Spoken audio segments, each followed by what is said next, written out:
This video is for educational and informational purposes only. Please do your own research before applying. నిరుద్యోగులకు భారీ శుభవార్త అయితే వచ్చేసింది. 1976 permanent government జాబ్స్కి సంబంధించి రిక్రూట్మెంట్ చేసేందుకు అఫీషియల్ నోటిఫికేషన్ అయితే వచ్చేసింది. వీటికి సెలెక్ట్ అయితే స్టార్టింగ్లోనే అన్ని అలవెన్సెస్ కలుపుకొని నెలకి 72,000 వరకు జీతం పొందే జాబ్స్ కూడా ఇందులో అయితే ఉన్నవి. Both Andhra Pradesh and Telangana male and female candidates అందరూ ఎలిజిబుల్ ఉంటారు. సో నేను ఇదే వీడియోలో నోటిఫికేషన్కి సంబంధించిన ఫుల్ డీటెయిల్స్తో పాటు మీకు సెలక్షన్ ప్రాసెస్ ఎలా ఉంటుంది, ఎలా అప్లై చేసుకోవాలో కూడా ఇదే వీడియోలో చెప్తాను. వీడియోని మాత్రం చివరి వరకు చూడండి. అలాగే చాలామంది వీడియోస్ చూస్తున్నారు, అప్లికేషన్స్ చేసుకొని వెళ్తున్నారు, కానీ వీడియోస్ని లైక్ చేయడం లేదు. మీరు ఇచ్చే ఒక్క లైక్ మాకు ఎంతో ఎంకరేజ్ చేసినట్లుంటుంది. ఇలాంటి మంచి మంచి జాబ్స్ గురించి డైలీ అప్డేట్ చేస్తూ ఉంటాను. సో ఖచ్చితంగా ప్రతి ఒక్కరు వీడియోస్ని లైక్ చేస్తూ స్కిప్ చేయకుండా ఎండ్ వరకు చూడండి. అలాగే మన ఛానల్కి వచ్చిన కొత్త వాళ్ళు ఎవరన్నా ఉంటే వీడియోస్ని లైక్ చేయడంతో పాటు ఛానల్ని సబ్స్క్రైబ్ చేసుకొని పక్కనే ఉన్న బెల్ సింబల్ని కూడా యాక్టివేట్ చేసి పెట్టుకుంటే నేను ఎప్పుడు కొత్త వీడియో అప్లోడ్ చేసినా మీకు నోటిఫికేషన్ ద్వారా అప్డేట్ అయితే వస్తుంది. నెక్స్ట్ డీటెయిల్స్లోకి వెళ్ళే కంటే ముందు ఈ పర్మనెంట్ లైబ్రేరియన్ ఉద్యోగాలకు సంబంధించి కూడా నోటిఫికేషన్ వచ్చేసింది. దీనికి సెలెక్ట్ అయితే కూడా మీకు స్టార్టింగ్ బేసిక్ పేనే 44,900 ఉంటుంది. దీనికి సంబంధించి కూడా నేను డీటెయిల్ వీడియో చేశాను, ఆ వీడియో మన ఛానల్లో ఉంటుంది. అదే వీడియో లింక్ని పైన ఇక్కడ కార్డ్స్లో కూడా ఇస్తాను, ఒకసారి ఇది కూడా డీటెయిల్గా చూసేసి ఇంట్రెస్ట్ అండ్ ఎలిజిబిలిటీ ఉన్న వాళ్ళు ఈ ఆపర్చునిటీని కూడా యూటిలైజ్ అయితే చేసుకోండి. నెక్స్ట్ మీకు శాలరీస్ ఎలా ఉంటాయంటే పోస్టులను బట్టి శాలరీస్ కూడా వేరీ అవుతూ ఉంటాయి. ఎలక్ట్రికల్ ఓవర్సీర్కి అయితేనేమో లెవెల్ 5 ప్రకారం 7th CPC లెవెల్ 5 ప్రకారం మీకు 29,200 నుంచి 92,300 ఇవి బేసిక్ పేలు. ఈ ఫస్ట్ కాలం ఉండేటువంటి బేసిక్ పేలు అనమాట. వీటికి అదనంగా చాలా అలవెన్సెస్ పొందొచ్చు. లిఫ్ట్ ఆపరేటర్కి అయితే లెవెల్ 2 ప్రకారం 19,900.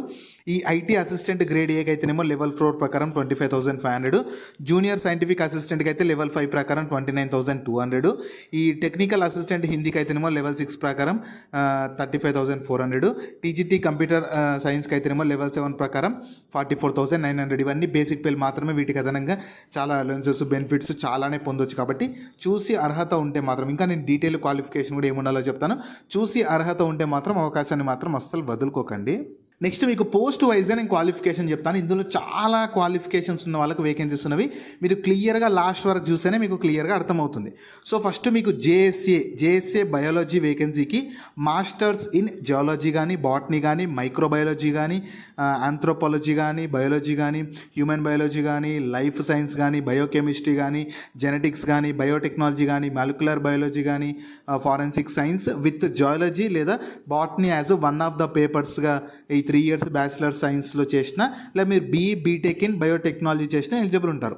తర్వాత జేఎస్ఏ బాలిస్టిక్స్ వేకెన్సీకి అయితే మాస్టర్స్ డిగ్రీ ఇన్ ఫిజిక్స్ లేదా మ్యాథమెటిక్స్ లేదా అప్లైడ్ మ్యాథమెటిక్స్ లేదా ఫారెన్సిక్ సైన్స్ విత్ ఫిజిక్స్ లేదా maths as one of the paper during 3 years bachelors science చేసిన వాళ్ళు ఎలిజిబుల్ ఉంటారు. తర్వాత జేఎస్ఏ కెమిస్ట్రీకి అయితే మాస్టర్స్ డిగ్రీ ఇన్ కెమిస్ట్రీ లేదా టాక్సికాలజీ లేదా బయోకెమిస్ట్రీ లేదా forensic science with chemistry as one of the subject ఈ బ్యాచిలర్స్ 3 years డిగ్రీ చేసిన వాళ్ళు ఎలిజిబుల్ ఉంటారు. ఈ జేఎస్ఏ లై డిటెక్షన్ ఉంటుంది కదా, దానికి మాస్టర్స్ డిగ్రీ ఇన్ సైకాలజీ లేదా క్రిమినాలజీ చదివిన వాళ్ళు ఎలిజిబుల్ అయితే ఉంటారు. నెక్స్ట్ ఈ జేఎస్ఏ డాక్యుమెంట్స్ వేకెన్సీస్కి మ్యాథ్స్ ఇన్ ఫిజిక్స్ లేదా కెమిస్ట్రీ లేదా ఫారెన్సిక్ సైన్స్ విత్ ఫిజిక్స్ లేదా కెమిస్ట్రీ యాజ్ 2 years ఆర్ 4 సెమిస్టర్లో బీఎస్సీలో పాస్ అయిన వాళ్ళు ఎలిజిబుల్ ఉంటారు. హెచ్ఆర్డీ లేదా ఈ జేఎస్ఏలను హెచ్ఆర్డీ లేదా క్యూసీకి అయితే మాస్టర్స్ ఇన్ ఫిజిక్స్ లేదా మ్యాథ్స్ లేదా కంప్యూటర్ సైన్స్ లేదా కెమిస్ట్రీ లేదా బాటనీ లేదా జియాలజీ లేదా ఫారెన్సిక్ సైన్స్ లేదా సైకాలజీ లేదా టాక్సికాలజీ లేదా బయోటెక్నాలజీ లేదా జెనెటిక్స్లో మీరు మాస్టర్స్ చేసిన లేదా PG diploma in business administration కానీ, management with specialization in human రిసోర్సెస్లో కానీ, లేదా ఎంసీఏ లేదా బీటెక్ ఇన్ కంప్యూటర్ సైన్స్ లేదా ఎలక్ట్రానిక్స్ లేదా ఇన్ఫర్మేషన్ టెక్నాలజీ లేదా ఈసీ లేదా ఇన్స్ట్రుమెంటేషన్లో మీరు బీటెక్ చేసిన ఎలిజిబుల్ ఉంటారు. తర్వాత జేఎస్ఏ ఫోటో వేకెన్సీకి అయితే మాస్టర్స్ డిగ్రీ ఇన్ ఫిజిక్స్లో కానీ, కంప్యూటర్ సైన్స్లో కానీ, డాటా అనలిటిక్స్లో కానీ, ఆర్టిఫిషియల్ ఇంటెలిజెన్స్లో కానీ, ఇన్ఫర్మేషన్ టెక్నాలజీలో కానీ, ఫారెన్సిక్ సైన్స్లో మాస్టర్స్ చేసిన ఎలిజిబుల్ ఉంటారు. లేదంటే బీటెక్ ఇన్ ఆర్టిఫిషియల్ ఇంటెలిజెన్స్ చేసిన ఎలిజిబుల్ ఉంటారు. జేఎస్ఏ ఇన్ సైబర్ ఫారెన్సిక్ అయితే మాస్టర్స్ ఇన్ కంప్యూటర్ సైన్స్ కానీ, కంప్యూటర్ అప్లికేషన్స్ లేదా ఐటీ లేదా physics with specialization in electronics లేదా సైబర్ సెక్యూరిటీ చేసిన ఎలిజిబుల్ ఉంటారు. లేదా లేదా బీటెక్ ఇన్ సిఎస్సిలో కానీ, ఐటీలో కానీ, ఈసీలో కానీ, ట్రిపుల్లో చేసిన మీరు నోటిఫికేషన్కి ఎలిజిబుల్ అయితే ఉంటారు.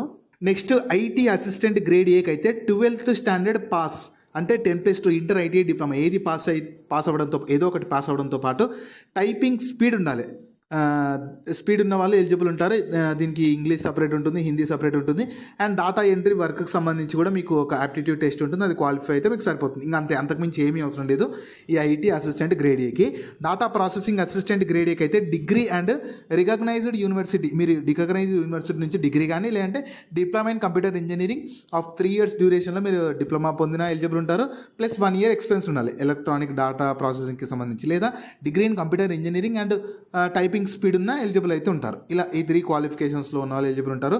Data entry operator grade B కూడా వేకెన్సీస్ కూడా ఉన్నవి.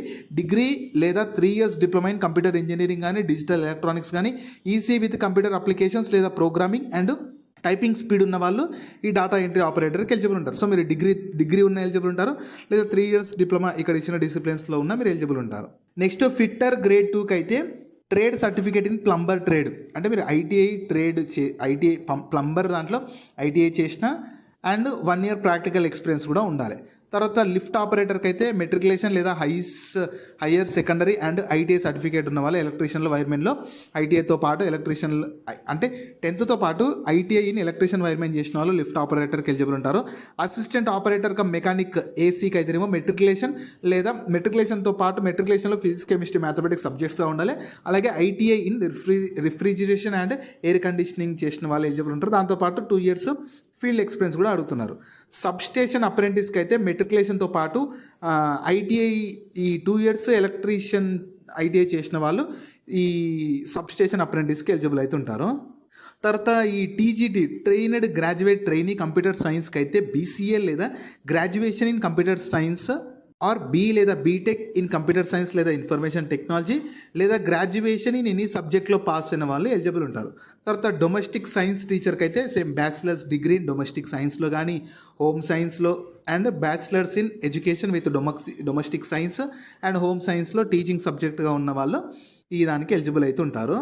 నెక్స్ట్ మీకు సెలక్షన్, ఇప్పుడు ఓన్లీ ఇంతసేపు నేను చెప్పిన క్వాలిఫికేషన్స్ ఉన్న వాళ్ళు మాత్రమే ఈ నోటిఫికేషన్కి ఎలిజిబుల్ ఉంటారు. ఒకవేళ ఇప్పుడు నేను చెప్పిన క్వాలిఫికేషన్స్ మీకు లేకపోయినా సరే మీ ఫ్రెండ్స్ అండ్ ఫ్యామిలీ మెంబర్స్లో ఖచ్చితంగా ఎవరికైనా ఉంటే వాళ్ళకి ఈ వీడియో అయితే షేర్ చేయండి. నెక్స్ట్ మీకు సెలక్షన్ ప్రాసెస్ ఎలా ఉంటుందంటే మీకు first CBT computer based examination MCQ టైప్లోనే కండక్ట్ చేస్తారు. దాని తర్వాత స్కోర్స్ నార్మలైజేషన్ చేస్తారు. దాని తర్వాత మీకు స్కిల్ టెస్ట్ ప్రాక్టికల్ టెస్ట్ పోస్ట్ని బట్టి skill test practical test conduct చేసి దాని తర్వాత డాక్యుమెంట్ వెరిఫికేషన్ చేసి ఫైనల్ సెలక్షన్ మాత్రం మీకు సిబిటీలో వచ్చిన మార్క్స్ని బేస్ చేసుకొని ఫైనల్ సెలక్షన్ చేస్తారు. అండ్ మీకు అప్లికేషన్ ఫీ కూడా ఛార్జ్ చేస్తున్నారు. అందరికీ ఒకేలా అయితే లేదు, ఆల్ ఉమెన్ క్యాండిడేట్స్కి లేదు, ఎస్సీ వాళ్ళకి లేదు, ఎస్టీ వాళ్ళకి లేదు, పీడబ్ల్యూబీడీ వాళ్ళకి లేదు, ఎక్స్ సర్వీస్ మెన్ వాళ్ళకి కూడా లేదు, మిగతా వాళ్ళకి కూడా 100 rupees ఉంటుంది. సో ఇది అఫీషియల్గా మీకు ఈ డిఎస్ఎస్ఎస్బి బోర్డు వాళ్ళు ఛార్జ్ చేస్తున్నారు. మీరు బయట ఎక్కడ చేయాల్సిన అవసరం లేదు, వీళ్ళ అఫీషియల్ వెబ్సైట్లోనే రిజిస్టర్ చేసుకొని అప్లికేషన్ చేసుకునేటప్పుడు చేసేస్తే సరిపోతుంది. నెక్స్ట్ ఇంపార్టెంట్ డేట్స్ వచ్చి మీకు ప్రజెంట్ ఏంటంటే అఫీషియల్ నోటిఫికేషన్ 29th May 2026 రోజు అఫీషియల్ నోటిఫికేషన్ మాత్రమే రిలీజ్ అయింది. అప్లికేషన్ మాత్రం మీకు 16th June 2026 నుంచి అప్లికేషన్ స్టార్ట్ అవుతుంది. అప్లై చేసుకోవడానికి లాస్ట్ డేట్ మాత్రం 15th July 2026 నుంచి మీరు అప్లై చేసుకోవడానికి లాస్ట్ డేట్ 15th July ఉంటుంది. పేమెంట్కి సంబంధించి కూడా ఆ డేట్ వరకు చేసుకోవచ్చు. ఇంకా ఎగ్జామ్కి సంబంధించిన డేట్స్ అయితే వీళ్ళ అఫీషియల్ వెబ్సైట్లోనే మీకు అప్డేట్ చేస్తారు.